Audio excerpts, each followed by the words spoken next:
This is Metabolic Radio, the podcast dedicated to keeping you informed when it comes to everything fitness. My name is Taylor Rampy, and with the help of my co-host Shane Pace, we aim to expose the truths about the health and fitness industry. The information and suggestions given in this podcast should not be considered as clinical or medical advice. Consult with a physician before implementing any information provided on this podcast.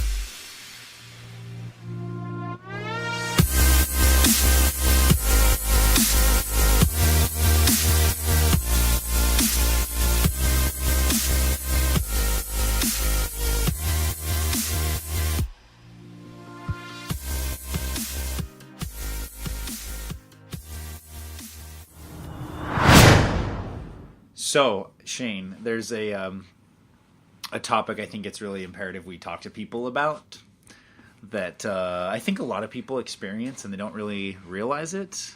And it's something that's not really talked about very often in the medical community that I've noticed. Do you know what that is? Pizza crust? Nope. It might be correlated. No, I'm just kidding. Actually, I don't think it was. No, it might be, but I don't. Overall, it would be kind of a stretch. The topic for today is metabolic damage. Nice. So, metabolic damage is essentially... I can feel the sarcasm shirt being put on. I'm waiting for sarcastic comments to come out of your mouth. It probably will happen. I'm just trying to not do it as much as I... No, but on a more serious note... It is serious. Actually, metabolic damage is hugely quite serious, in my opinion, because I've seen it a lot. Metabolic damage is basically when a person has either overstressed their body, overexercise. Well, actually, overstressed their body in many different ways, whether it's exercise, lack of sleep, improper diet, chronic dieting, eating disorders. Lots of different factors will impact metabolic damage. Yep. And or cause can influence and create metabolic damage, and metabolic damage is essentially the outcomes, the negative physiological and metabolic outcomes that take place as a result of these either just improper utilization of certain tools and Who was the soul? Was it Delvin? Who in the forum that was talking about obesity? Devin Joyner. Why? Because I think that would be correlated in this. I want to do a whole episode on that, though. Do you? Yeah. We may have to touch on a little bit because I think that's affiliated with this. Oh, I think it. Actually, no. I see the connection that you're making there, and we could talk about it. Well, it's okay if you want to do another episode. I do want to save that also, but so metabolic damage. Like I said, can come as a result of a lot of those different factors. I think a lot of people don't realize that they're in a metabolic damaged state. And I think it's more common than people realize. All right, so let's discuss metabolic damage. Okay. So, do you want to have a point you want to make? No. Let's start off and define it. Well, that's what I was just trying to do. I know. I know it's more of a roundabout general definition. Let's define where. Okay, yeah, you touched on it a little bit. It's hard because it's not necessarily. There's a lot of things that can variables. Yeah, it can't be like definitively defined as one specific thing. I think you because there's so many different factors. You're right, but if you take the one thing that you threw out there really well, it's a stress. Yeah. So metabolic damage is basically an extreme stress severe to your body. Stress, yeah. That causes your body to, if you will, go into what people like to call starvation mode. That is very appropriate. Actually, I would say metabolic damage is starvation mode. Sometimes I think that term is overused. Sometimes, like you hear a lot of trainers talk about that. They talk about you're going to go catabolic, or you're in starvation mode. There's kind of these roundabout slang terms for it, and I think that sometimes those might be overused. But I think that metabolic damage is more prevalent than people realize. But examples of this would be like someone who only eats 1,000 calories a day, yet they can't lose weight and in fact are gaining. It would be, what's another example you can think of? Put that away.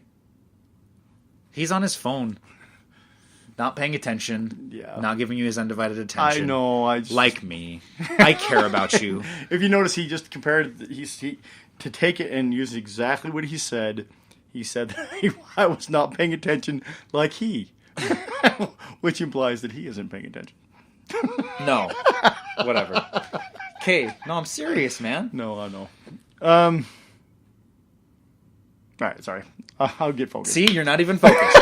No, I said a clear example of someone with metabolic damage would be someone who eats like 1,000 calories a day, or undereats. We don't even have to talk calories. Undereats in general. You can talk calories. And what's weird about it is they're actually in fact still gaining weight and gaining body fat, even though they might be exercising a lot, supposedly burning a lot of calories, and this is part of eating in a quote unquote deficit. Well, and this is the reason why. Because so let me. And Sue, I'm sorry to start this, but let me put this into what's something he and I talked about briefly beforehand, because I said that I wanted to tie this together with a discussion on calories. So this is kind of an example of what I was talking about with calories. Metabolic damage is an extreme example of why I think the calories are not as big a deal. Now I will say this. You mean that like they're not as important or whatever? Yeah. Okay. Yeah, I think, like I said, do I believe in nutrients? Yes. Do I believe in the thermic effect, which you brought up before? Yes. Do I believe that you run on a basis of energy? Because that's obvious, has to be included into anything. Yes. But I think that calories are a misnomer. And when metabolic damage is a pure sign of what I'm talking about with this. And this is the reason why I wanted to correspond this, so we could have more of a discussion about this. Because metabolic damage, when you're have a metabolic damage, most of the time people have it. Okay, that's not fair.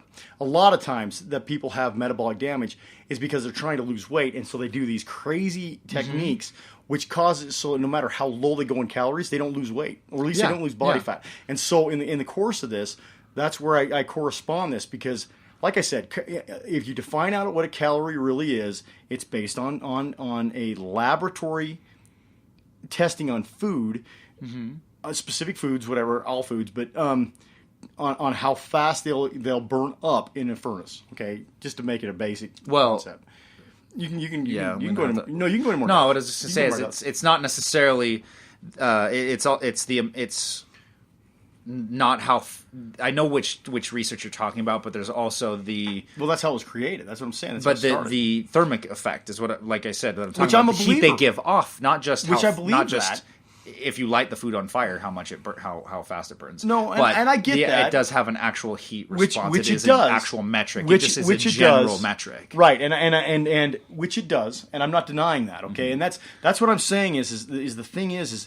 When they came up with the term and when they started to incorporate it into people, they did not use bodies for actual transmission of this. So when you have something like metabolic damage, which means that you're still eating a low amount of calories, but you're still not losing weight, the whole concept is it changes the dynamics of this. You start to raise the amount of food to a higher level, and they start to eat more correctly, and they'll lose weight and they'll get back into line. That's because, like I said, that's why I'm saying that calories. And see, we didn't understand.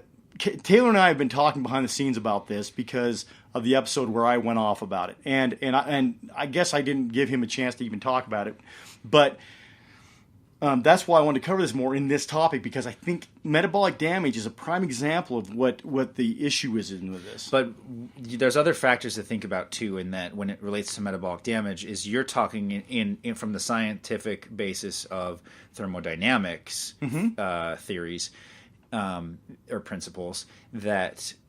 And when you look at metabolic damage, it's an adaptation thing. It is. It's not calories aside. Oh no! I agree and with all that aside. I agree with that. I agree with that totally. When someone we'll say BMR and RMR and all that aside, you have to eat a certain amount of food in order to maintain a healthy metabolism. I agree. In order to have a certain amount of healthy bodily function. When people eat below that level, whatever that level is for them in terms of food consumption, your metabolism will decide will adapt to run off that, even though it doesn't want to and it needs more. Oh no, that's how you go into those damaging states. And I agree with that totally. So dude. That's like I said, dude, this is the reason why the whole concept about calories has always bothered me. Is nutrients is the important aspect of foods, okay, and what your body gets for nourishment, right? Having a number which is a speculation on how your body's going to use it to metabolize. Does that make sense? Yeah. It, to me, is a problem because, like I said, if you eat the right things, honestly, your body will take care of the other problems. It's been shown in the past before calories was even put out in. But there you do have to, because you do have, and I know I'm talking in terms of calories, but try to remove that from the discussion in a sense of like, there is a macronutrient versus a micronutrient. It's an energy providing substance, and a micronutrient is a vitamin mineral providing substance. So on the energy level, there has to be a certain level of energy intake. For sure. To maintain. Which we both agree with. And the calories are just approximations of that. Right. And and that's the reason why other than nutrient-dense foods, you do need other than micronutrient-dense foods, you do need macronutrient-dense foods. Absolutely. Absolutely. To a certain level, otherwise the metabolic damage will happen regardless. So people who just eat a lot of vegetables, eat a lot of salads, eat very clean, they can still have metabolic damage because they're eating on the macronutrient dense foods. No, and again, we both agree on that. Like I said, I was actually going to initially have this be a discussion, not this specific one, but our original one talking about this directly. I was going to have this so we could sit down and have a basically baton handing off talking about this, which I don't think we need to do, but I think that could be a cool idea though for the future, like when we get into those like heated moments, where we each want to make a point, do like a little talking stick, which I'm okay with that. Okay, but we'll adopt the Native American and it's a good idea culture. It's a good idea when you're talking about because it gives you the floor for the time period. Yeah. But I was going to define out a few things. Number one, okay, your body has to run on energy. We both agree with that completely, without question. Okay. We both agree that if it's being undernourished, it will react in such a way to go into self-preservation mode, because that's what metabolic damage truly is. Okay, we both agree with that completely. So those are going to be moot points. The point is when you start talking about a simple system as a calorie, okay, that's why it can be used as a tool by some people. The reality, though, is the caloric number.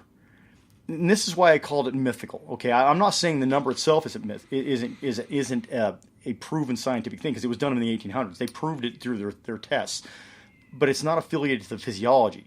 That's why I have a problem with that. And so when you start talking about it in the case of metabolic damage, someone who's looking at caloric intake, that's part of the problem. Is they look at the number and they say, "Well, my number's lower." Yeah, but I'm talking about the person. So no, I understand, and I kind of get where you're going with it. Like, at least I think, where you're saying like, they're saying, okay, this is my number, but that number is so approximate, it could be hundreds of quote-unquote calories off, right? That's part so of it. that they're assuming that this number is correct, when in many cases it may not be correct. Well, and they're basing different assumptions and protocols off of those numbers that they forget are approximations. I agree like with when that. people say, they come to me and they say, how many calories should I eat? And I say, well, approximately, based off of approximate formulas, you should be around here maybe. Right. But that could be a range of, 500 calories. Oh, it could be more, But again. And so I think people, they hear a number or what they plug it into a calculator and they see a number and they're like, that's my number. And it's not. It's a rough estimate. Which again, we both agree with. Yeah. Okay, and I don't deny that again. But here's the thing that I want to say, dealing with this specific topic, and this is why I thought we could incorporate this without running it into the ground, because we've already talked about it pretty heavily when I talked about it. But when you're talking caloric, they talk about an in and out number. Okay. Yes. And we're not going to do it on a calorie level. We're going to do it on a energy level. Yeah. So if you burn more than you take in, you will lose weight. Theoretically. Okay. And in reality, that makes sense. Okay. That makes sense. However, if they're in a healthy metabolism. But oftentimes people are not in a healthy metabolism because of other factors. Agreed. And like I said, starvation mode is a real deal thing. So when the body starts to go into that kind of nature, and it's like I said, probably the best way to define it is more of a survival mode than a starvation mode. Yeah. But they're not starving. They're not necessarily starving. So their body's just under extreme stress to where it changes physiological reactions. Yes, in the body. yes. See, and this is what I was trying to get at when I was bringing up the whole calorie thing, and why it bothers me so much. Most of the time, if you look at someone who has a hormonal issue, they can't lose weight. If they have a thyroid problem, it is a prime example of that. They get heavy and they can't change it. Okay, that's a hormonal issue. Most of the time, in my opinion, and from what I've seen, most issues with not metabolic damage, it's a different beast, But with weight control issues with people, it deals with hormone issues. Well, part of metabolic damage is the hormone. Yes, issues. well, hormones tied into it, and that's why I don't feel bad about bringing it up in this. And that's, again, but not just specifically in this category is what I'm saying. So when you start talking about all these different things, hormones is the biggest tying factor that deals with the way that food is used. And so when the fuel source comes in and it starts to go through these different aspects of the metabolism, that's why I keep saying that to me calories are semi-irrelevant. Can they be used as a tool? Yes. In the case of someone with metabolic damage, they really can't. If you remove calories from the equation and you start talking about good foods and eating the right things, and you say you need to eat more things in this time period and you do this, and you completely exclude calories, because most people that have metabolic damage have done it to themselves because they're concerned about eating too much food. Yeah, and I agree with you for sure. I think that the majority of people, at least that I've encountered, that have shown actual signs of metabolic damage, not just I assumed, because actually I recommend people get their blood work done, which can indicate there's signs of metabolic damage. But because there's so many factors and it's not necessarily a specific medical condition that's been researched heavily. That's true. I agree with that. It's kind of there's a lot of moving parts and there's a lot of potential for metabolic damage, or there could be those could be signs of other things, but that's why, like I said, I recommend people go get those levels checked. But why I see it so often is it's manifested as signs like that, like really high cortisol. Oh, yes. Now, understand cortisol is a form of testosterone. It's a steroidal. Mm-hmm. So, but it has specific things dealing with stress, and that's the reason why it's released. So what happens is people are trying to make health conscious decisions by monitoring food intake, but they end up being, they end up being too restrictive, and because they are focusing on calorie restriction, and the tools that are out there don't always account for a person's needed intake. They sometimes just say, based off thermodynamics, you should eat X amount of calories. And that can be right and it can be wrong depending on the person. But that's why they often experience metabolic damage. And like you say, it's done to themselves. Is because they're following these general rules and not accounting for the fact that they're an individual person and their body has different needs. So rather than basing it off of a calculator, they might want to just base it off of feel and base it off of other measure, and it takes being intuitive with your body, which takes time. I agree with that, but you're going into a realm that I have to argue with you head on, because here's the reason why I have a problem with it. When you get into that mindset, you can't step out of it. It's like I think we've talked about it in episodes. It's difficult without intervention. Well, it's like playing chess. You're sitting in playing chess, and you may be extremely good at chess, and you will not see moves that are extremely basic when you're standing up watching it from a distance. Yeah. So when you're at a point where you have a metabolic damage issue, I think it's not that it's impossible, but it's very difficult. It's very difficult I agree with you on that. To remove yourself enough to see the problem. Yeah. Does that make sense? Because I've run into this too. And in fact, recently, where I've experimented with more, I don't want to say weight loss, but fat reduction techniques to the point, and this is over the last, almost a year, probably. Right. I've experimented with different, because most of my clients are oriented around fat loss. Of course. Or that's what they come to me with a concern with, is fat loss. And so I try to look at fitness through their lens, and I say, okay, what types of techniques or tools can we use to plug in to get some fat mobilization?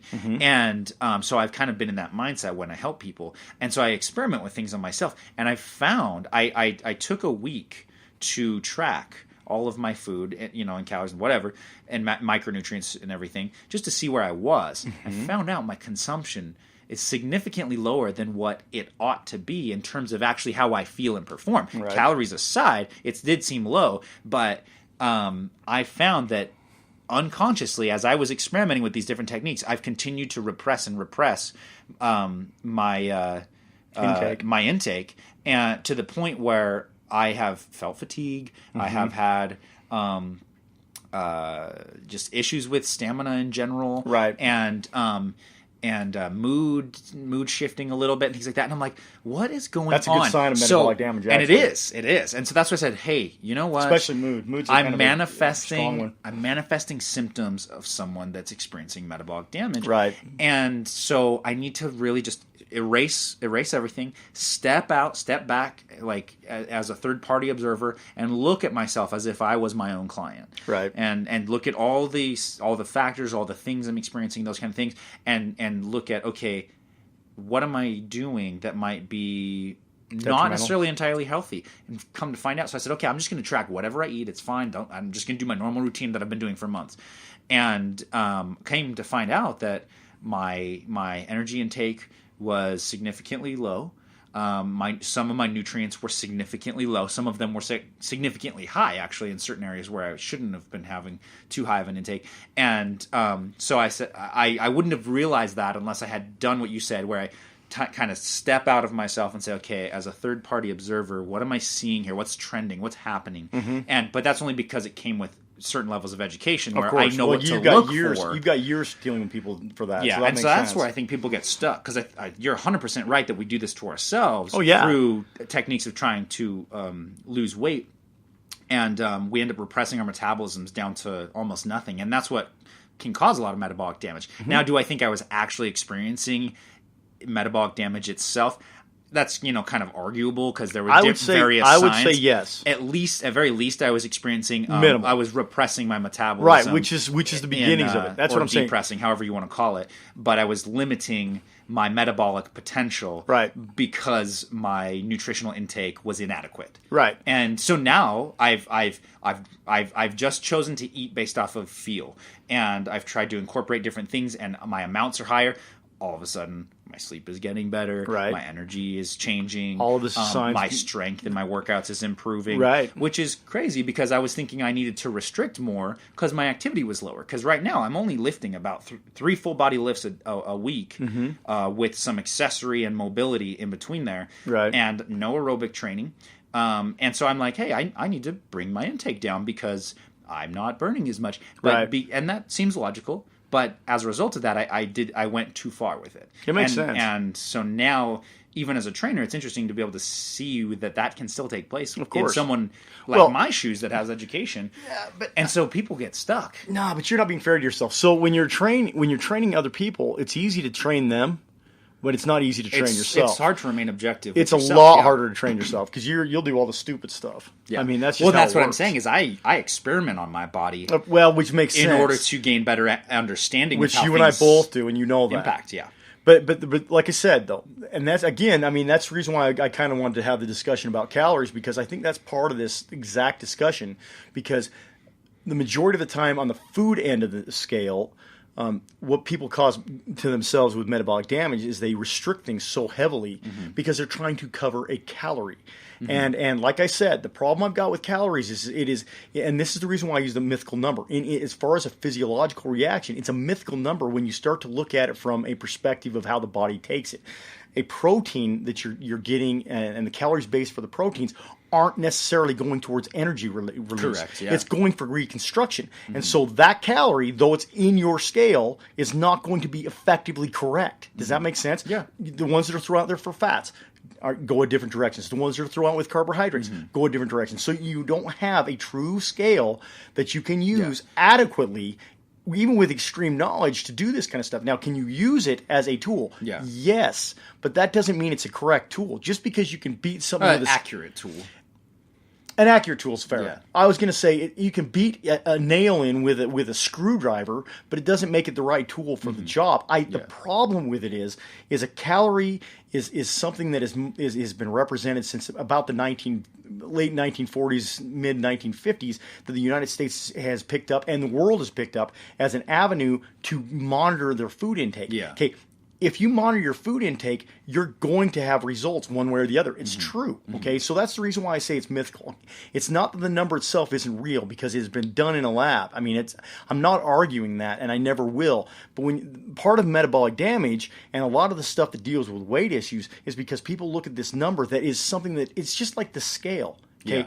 Yeah. When you go stand on the scale, it may look better as far as the number is concerned, and you may be in worse health because you've been losing weight in the wrong way, but the scale is a tool. It's not the end result goal. It should never be the end result goal, and I think that's the problem with calories. I think that's part of the reason why with metabolic damage, you see a lot of metabolic damage. Because what's the two things that's common? People use calories to focus too much on the wrong focus. Right. Agreed. And that's what I'm saying. They don't use them objectively. See, and I think that's why I'm saying that somehow I wish we could find, and don't get me wrong, and this is the problem with this concept. I wish we had a way that we could track this more accurately and actually have a scale that we could track, that you could watch for the energy balances that truly the body uses it. Mm-hmm. Okay, that would be better. Mm-hmm. Calories don't do that. They don't do that at all. They give you a basis that is based on, like I said, it's based on a furnace concept, which means that it's burning it up. Mm-hmm. So since that is not a real, actual physiological number, okay, that's the reason why I have an issue with it. Yeah. Does that make more sense? No, absolutely. Hopefully I've defined it better. We're pretty much on the same page. We are, but like I said, we both understand it is a very general metric that people need to not dwell on. Like crutch on and look at it as like, well, that's my number, so that's what I'm going to do. No, that's the reason why I have a problem with the BMI. I mean, that's the reason why I have issues with a lot of this stuff because it gives a skewed perspective for someone, especially someone who's struggling to fight to lose weight. Okay, because the next thing they're going to do, there's two things that they do, and it causes metabolic damage in both cases. They're going to restrict calories to the extreme, and they're going to over-exercise, which is going to put their body into stress, which means they're going to have a higher cortisol level, which is going to stop and restrict fat loss, okay? And it, just like with running, what does that do? That causes them to lose muscle mass, which makes their body break down, which causes the metabolic damage. It actually, what's ironic is, because we usually use the term efficiency as being a good thing, it makes your body more efficient in that it burns less and less and less. Exactly right. You run more efficiently. You function off of less fuel.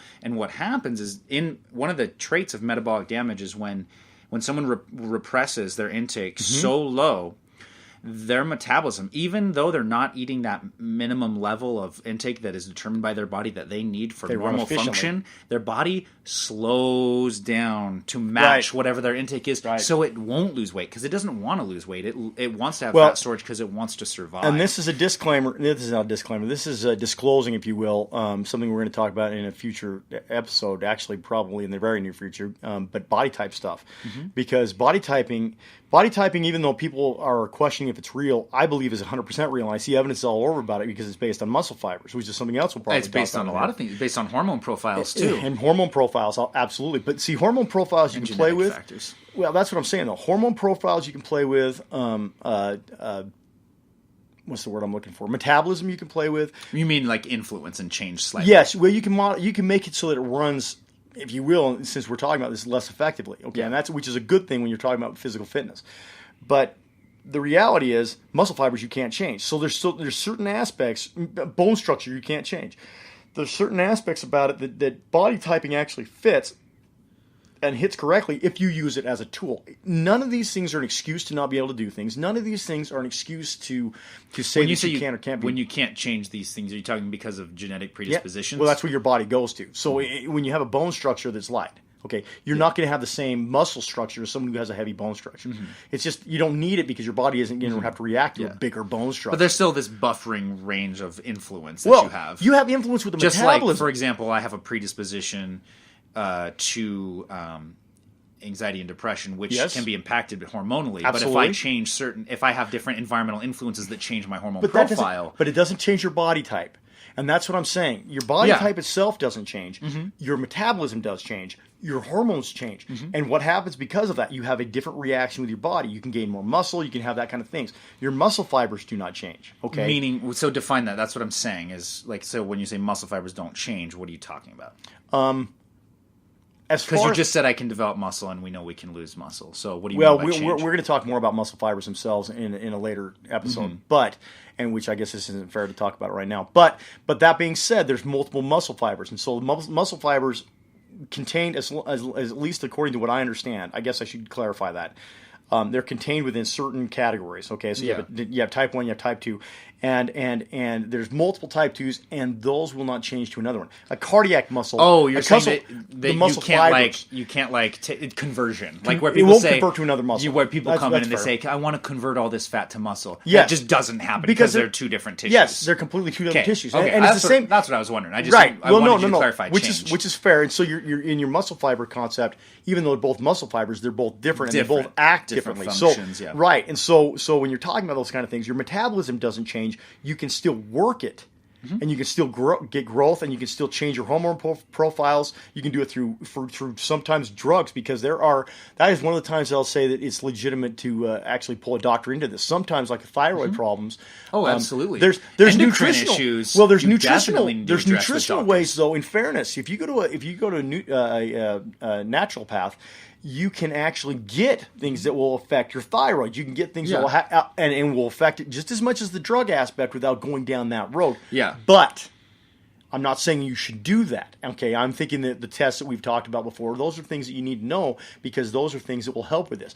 Metabolic damage is based on this concept too. So if you have a body type that is that's another reason why I think we need to talk about this in the near future, which we both want to do anyway. But if you have a body type that leans towards being heavy, what's going to automatically happen? You have a heavier bone structure. Yes. You have a heavier muscle structure. But you'll also gain a lot more fat if you're the high end of this body typing, okay? Mm-hmm. And so what's going to ultimately happen inside the mind of this person is they can't do anything about it. That's not true. If this person ran forever and a day, he's going to lose fat and muscle in mass, okay? And so he can effectively change the way his body looks or her body looks by doing those things and change the nature of it, okay? But it doesn't change their base body type. Yeah. So what you're kind of talking about is what their genetic set point is at. Yes, to an extent. I know I'm using I'm not necessarily saying all the aspects of set point theory. No, and I was going to say you're not using a correct term because of set point, but we'll go off your premise instead of your word. But basically, an individual's body has an idea where it of wants where it wants to which be, is a set point, and where it feels it operates most effectively and healthily. Right, and it not necessarily healthily, but where it feels safest at. So the set point is something that when you have something like metabolic damage, the set point's what they're fighting against anyway, because your body wants to go back to that weight. Now you can modify your set point, okay, and that's the reason why I say it's not completely correct, but your premise it's influenceable. I don't think you could. Oh, you can within.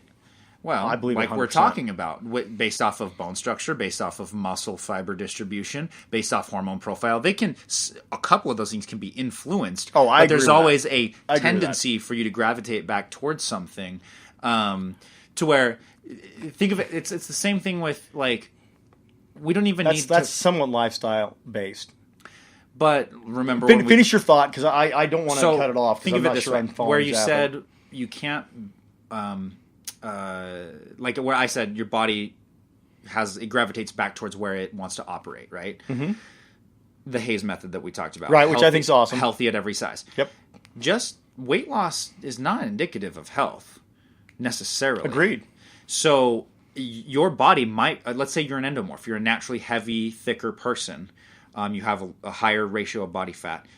There's the potentiality for a person to be healthier at a heavier weight, at a higher body fat percentage, for sure. Because of their genetic set point and or whatever you want to call it, where the body gravitates back towards this kind of homeostasis where it wants to be.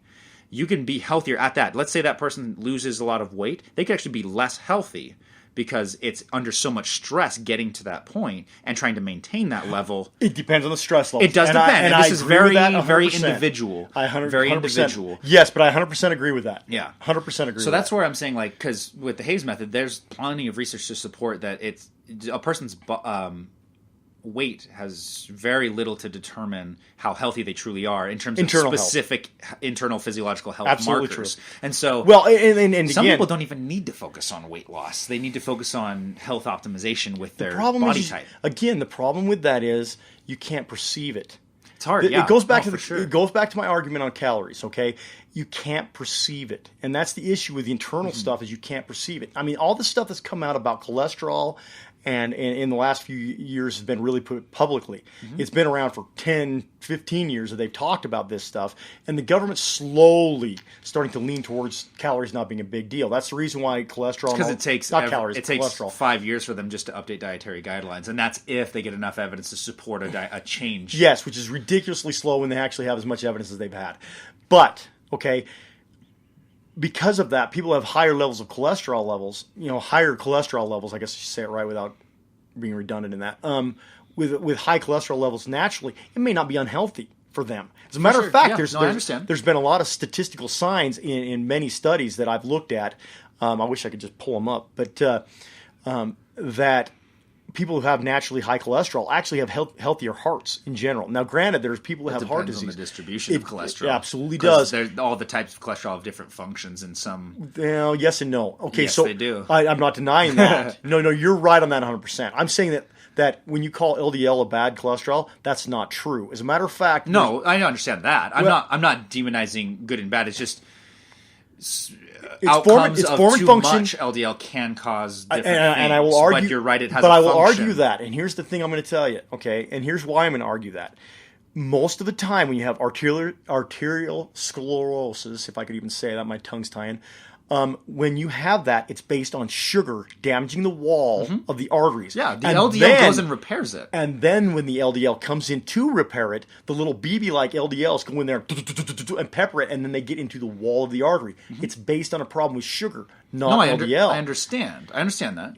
But so I'm not. What I'm saying is, we're on the same page. Oh, we are without question. But they have different functions. But as a result of other factors, they can produce negative outcomes. Absolutely true. That are unintentional, but because of the mass production of those things. So let's take the two big damaging things that come from cholesterol. Now, granted, we're side noted hard for metabolism. Yeah, we need to bring it back. We'll bring it back, but let me finish this thought. Number one, what can happen? You can have a heart attack because cholesterol flake off the wall, and it'll be a big clot of it, and known as a blood clot or a thrombo.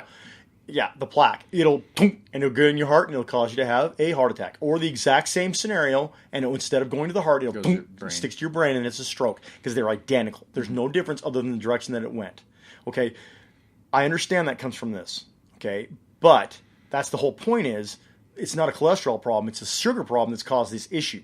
Okay, and that being said, back to metabolic damage, all this stuff is based off of people that are trying to follow these kinds of guidelines and do it correctly. So what do they say? Well, you got to exercise more to lose weight. Well, you exercise your butt off, you heighten your cortisol levels, and the next thing you know, they're gaining fat and not gaining muscle. Okay, they run their keister off. What happens? They run and run and run. The cortisol levels go up. The body automatically goes to eating muscle fibers instead of fats. It works through muscle, then it goes to fats. Okay. Metabolic damage. You eat. You watch your caloric intake, and the next thing you know, you're eating so low because you're trying to break your cycle because you can't get it to go the right direction. Metabolic damage. All these things are based off of things that are imprecise sciences. Okay, and this is the reason I have the massive problem that I do with almost all of these different philosophies is. When you go down those roads, you get confused and your body reacts the way that it should with a hormone base that causes you to have no reaction whatsoever. So when somebody starts to focus on calories to the extreme that people do, especially in the United States, because I don't live anywhere else, but the next thing you do is you cause metabolic damage because you're fighting calories. And again, that's the reason why I have such an issue. Does that make more sense? Because I don't think I defined it well last time. No, you're frustrated. You're good. So yeah, I definitely see where you're coming from, and that's where I say it's hard because people can't do this without practicing for a long period of time. Absolutely true. But Absolutely true. The best gauge is going off of feel and some other markers, like you said, like waist reduction. Yes, okay, that is very indicative. That's a real deal. Of a healthy body composition change, regardless of weight, regardless of caloric intake, those kind of things. There's other basic measures that people can use. People just get so fixated on calories as a measure that they forget that it's not. They don't. People. Well, I won't say they forget. Many people just don't know it's not very accurate. Right. But it is something that can be used. We've talked about that. We know it's a tool. But if people can learn what their body needs and truly try to be objective and intuitive into what do I need right now? What is my body telling me I'm needing? do I feel fatigued throughout the day? Okay, I'm probably either overworking myself, I'm overstressing myself, I'm undersleeping myself. I gotta eliminate some of these factors. But if you do all those, what does your body automatically need? It needs more food. So if you're going through an energy deficiency, what do you mean?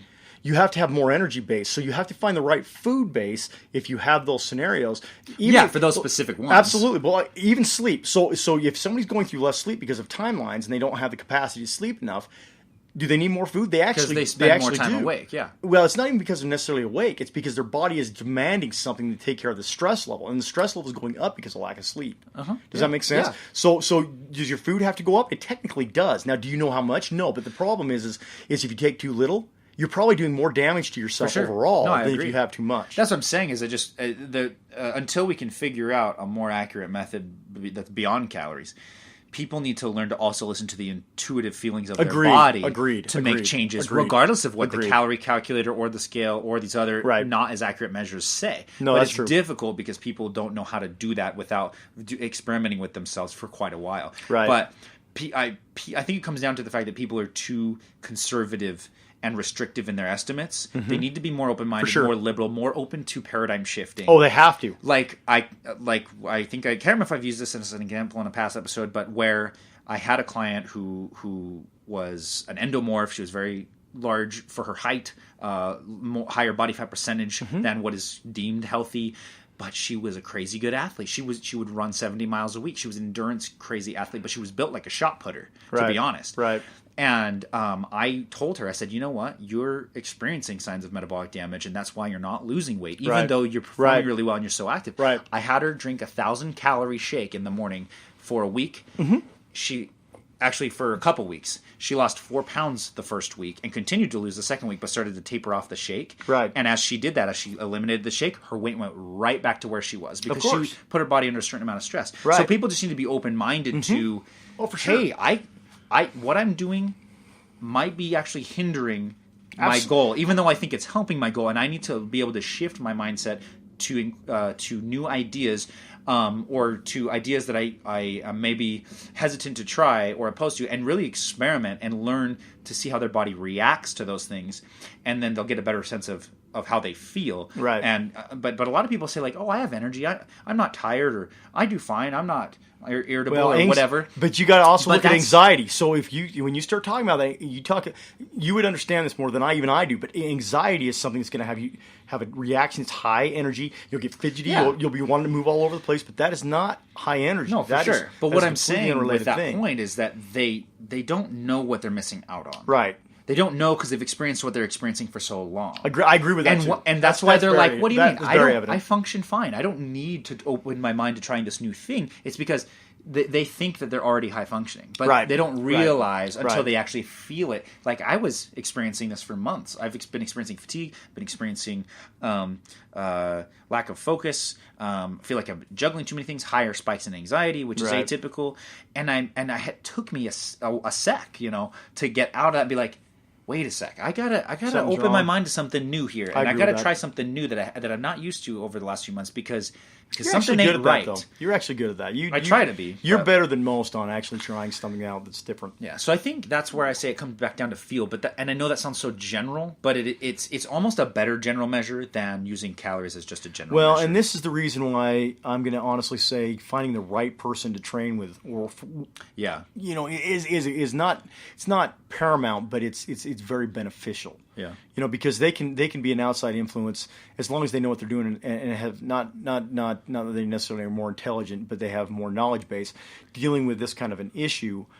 They can perceive it and actually help people to get through it. Yeah, it's just a tough thing to do on your own. Yeah, I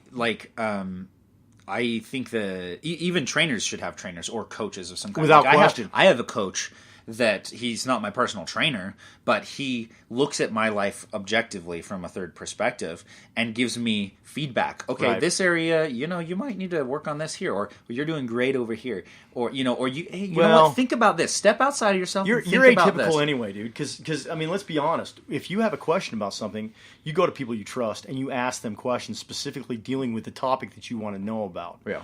Which is not normal. But that's rare. Yeah, that's rare. That's because over past years, I've learned that is a healthy practice. People need to learn I agree to with be that, for sure. if you can't be objective with yourself, find someone that can be objective with you. That you trust. And and you have to be open for feedback. You have to be Absolutely. open to hearing ideas you're not comfortable with. Well, it goes back to what I said about thick skin. Yeah. You have to have thick skin because the person, especially if there's someone that will actually talk to you candidly, they're not going to worry about your feelings. They're going to tell you exactly how it is. You need to be able to go to someone that can tell you what you don't want to hear, right. and you have to be okay with that, you know, yeah. No, because sometimes that's the case, and whether that's a health goal or otherwise, I think that's just a healthy practice, right? I was going to say, is there stuff you need to cover? We're getting long in this. So these are all kind of... Let me say this really quick. I would love to cover hormones because this is a massive thing with hormones, but we don't have time enough in this, and I don't want to do it in this because this could easily be an episode in and of itself. We could talk a whole episode on each individual hormone, to be without honest. question. But we will get to hormones and how they relate to metabolic damage other than what we already did talk about. Briefly. But just to sum it up, here's a perfect example of metabolic damage. The Biggest Loser. Okay, I'm sure by this point, most of you listeners have heard of what's been going on with The Biggest Loser, how they're being sued by some of the past participants because these individuals underwent metabolic damage, most definitely, from severe overtraining and severe undereating. Heck yes, they're going to lose weight under that long of a time frame doing those types of activities, but now they're regaining and their metabolism. Now this is.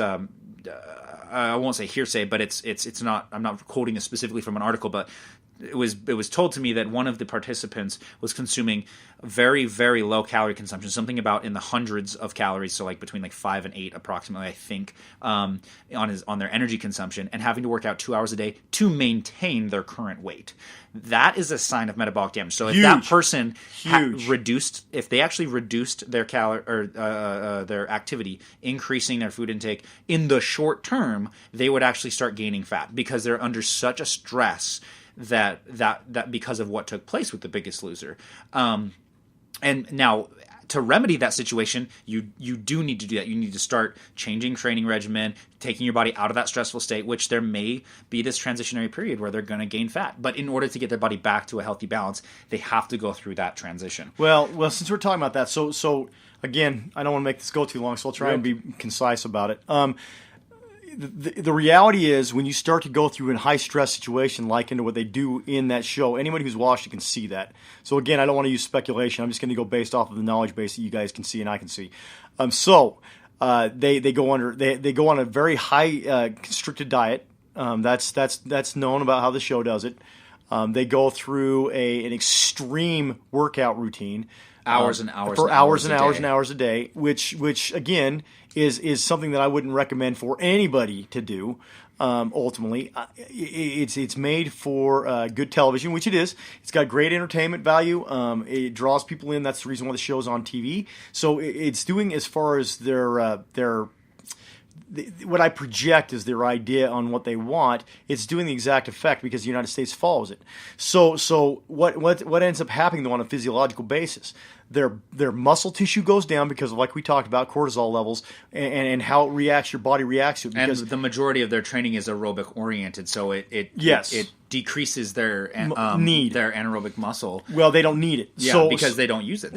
Right. So naturally their metabolism slows. So what happens with your body is automatically go into survival mode. So your body increases fat. Well, your body needs to sustain itself over a period of time. Okay, it doesn't necessarily need the muscle to sustain itself. So it increases fat and decreases muscle for energy reasons. And so when you're on a low calorie diet type situation, when your muscle will go down automatically because it's stealing for energy base and it's increasing the need for storage because it's seeing itself as a survival need. Okay, that's what causes the majority of this muscle metabolic damage.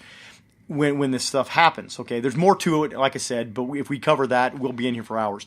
But that being said, that's what a problem with these kind of shows and the image that we've talked about in preceding things are an issue for. So to wrap it up, here are some signs and symptoms that you may be experiencing metabolic damage. Now, just because you're experiencing one of these doesn't necessarily mean you are, but you want to address that issue potentially. Usually if you're experiencing a handful or all of them, and these aren't all the symptoms, but they're many of the common ones. If you're experiencing a handful or all of them, then there's a good chance that you need to make some nutritional and some training changes to take your body out of a stress state and restabilize yourself and look at if you are experiencing metabolic damage. But decreased energy, fatigue, and exhaustive type feelings, lack of sleep, whether that's because you can't sleep or you're not getting enough hours of sleep, or in fact you're crashing all the time and your body's forcing you into sleep. Well, that's a stress sign, yeah. Yep.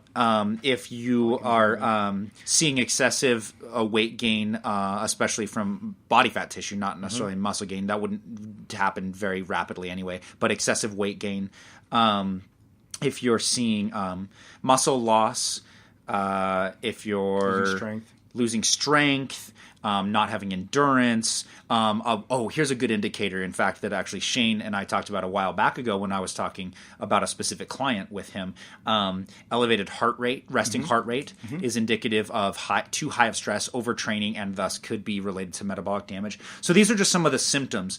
Yeah, that was a long time ago. It was, yeah, but we've actually figured that problem out, which was great. So those are some of the signs and symptoms of potentially being in metabolic damage. Also, we're going to do an episode on what blood work to check, but I do recommend that if you feel not right. Oh, also, yeah, depression, anxiety, high stress, those can be signs as well. Yep. Lack of self-confidence and mood decreases. Hormone imbalances. Yep.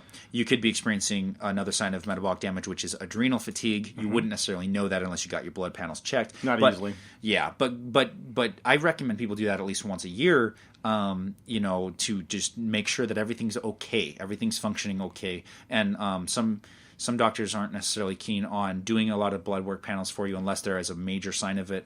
But finding a doctor that is willing to work with you to make sure you're okay. And if you're experiencing a lot of these symptoms, then it'll call for those blood panels to be drawn anyway. But that's a good way to check to see if you're experiencing these true symptoms of metabolic damage. So that's pretty much all I had. But that way you guys can kind of understand now what metabolic damage is and signs and symptoms. Right. No, and hopefully we clarified a few things that actually will help in this too. So yeah. Anything else? Nope. Keep on keeping on. All right, guys. We'll talk to you soon. See you later. Hey everybody, thank you so much for tuning in to today's episode. Shane and I hope you learned something new and exciting today about your own health and fitness. Head over to metabolicradio.com. There you'll find our bios and our results-driven programs that are designed to help teach you everything you need to know when it comes to getting real permanent results. You can also sign up for our newsletter to get free weekly updates. To chat with Shane or I, just email us at taylor@metabolicradio.com or shane@metabolicradio.com. We would love to hear from you. You can also join the conversation on Facebook. Just go to facebook.com and search for Metabolic Radio Private Forum. There you can request to join the group. We would love to add you to the conversation and answer your questions on the show. And hey, if you like our podcast, please help us grow our community by leaving us a 5-star rating and review on iTunes. We would really appreciate your help. Thanks again so much for all your support and your listenership. Now go out there and spread the good word of fitness.